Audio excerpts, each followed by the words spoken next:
Assalamualaikum warahmatullahi wabarakatuh. Selamat malam, selamat datang di podcast Suara Rakyat. Nah, kali ini kita membahas tentang Corporate Social Responsibility atau biasa kita menyebutnya dengan CSR. Kalau di Indonesia sebenarnya dikenal dengan TJSL atau Tanggung Jawab Sosial dan Lingkungan. Nah, CSR ini merupakan kewajiban yang dimiliki oleh satu perusahaan untuk mengeluarkan sebagian keuntungan atau mengembalikan sebagian keuntungan kepada masyarakat atau sosial lingkungan di sekitar di mana perusahaan itu berdiri. Nah, konsep CSR itu sendiri merupakan pembangunan yang sifatnya berkelanjutan. Artinya sederhana sekali, masyarakat mendapatkan keuntungan, perusahaan juga mendapatkan keuntungan. Jadi bisa memberikan satu hubungan yang baik antara lingkungan dan perusahaan tersebut. Nah, di Indonesia CSR itu atau TJSL diatur dalam Undang-Undang Nomor 40 tahun 2007 tentang perseroan terbatas. Nah, di sini DPR juga mengembangkan kewajiban tentang TJSL ini. Jadi bukan saja perusahaan yang berkaitan dengan sumber daya alam, tetapi semua perusahaan memiliki kewajiban TJSL ini dengan mengeluarkan keuntungan sebesar 2%, 2,5% sampai 3%. Jadi dia bervariatif.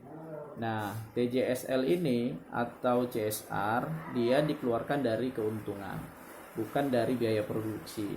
Nah, kemudian pengelolaan CSR ini atau TJSL harus dilakukan secara transparan dan juga harus dikomunikasikan kepada semua stakeholder yang berkaitan dengan perusahaan itu. Yang paling penting terutama masyarakat. Jadi karena banyak pertanyaan di tengah-tengah masyarakat, di lingkungan sekitar banyak terdapat perusahaan-perusahaan misalnya seperti pabrik, ya kan, industri dan lain-lain. Tetapi masyarakat merasa tidak pernah menerima CSR, tidak pernah merasakan dampak positif dari pengelolaan CSR. Nah, ini sebabnya kenapa? Karena perusahaan tidak pernah mengkomunikasikan dan mempublikasikan kepada tengah masyarakat. Nah, misalnya mulai dari apa sih yang sudah dilakukan perusahaan tentang pengelolaan CSR-nya dan siapa yang mendapatkan serta bagaimana cara penyalurannya. Jadi harus jelas. Jadi masyarakat juga mendapatkan pendidikan dan edukasi tentang pengelolaan CSR. Jadi nggak boleh bersembunyi-sembunyi atau secara tidak transparan. Nah, kemudian CSR ini biasanya lebih menyentuh dunia pendidikan, dunia kesehatan, atau pemulihan lingkungan di sekitar perusahaan itu sendiri. Boleh juga perusahaan mengelola CSR bekerjasama dengan pihak lain, misalnya seperti lembaga swadaya masyarakat. Nah, tapi sekali lagi harus dilakukan secara transparan, akuntabel. Jadi tidak ada dampak-dampak lain yang ditimbulkan dari ketidaktransparan pengelolaan CSR.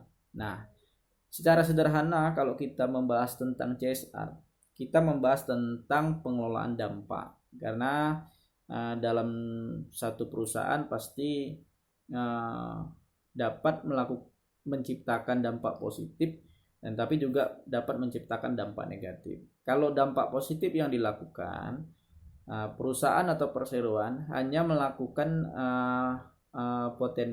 mencari potensi dan menggali potensi dari dampak positif itu dan dikembangkan secara luas di tengah masyarakat.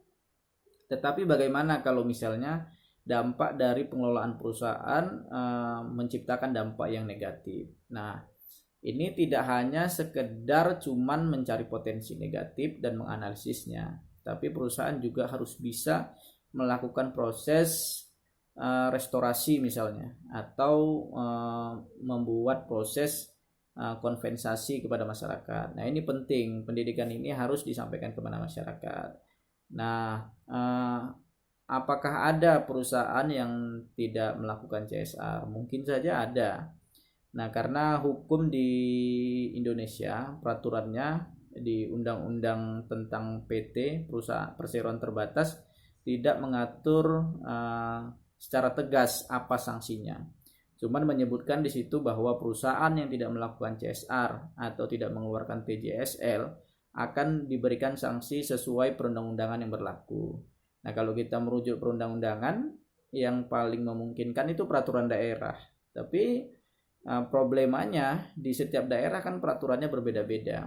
Nah, paling tidak sanksi yang dapat diterima perusahaan misalnya sanksi administratif, misalnya seperti sanksi tertulis atau bisa juga penutupan sementara, bahkan bisa pencabutan izin. Nah, jadi masyarakat dan stakeholder yang berkaitan tentang ini harus sama-sama bekerja sama mengontrol tentang pengelolaan CSR atau TJSL. Nah, mudah-mudahan bermanfaat. Pertanyaan ini saya coba menjawabnya. Kurang lebih saya mohon maaf. Wassalamualaikum warahmatullahi wabarakatuh.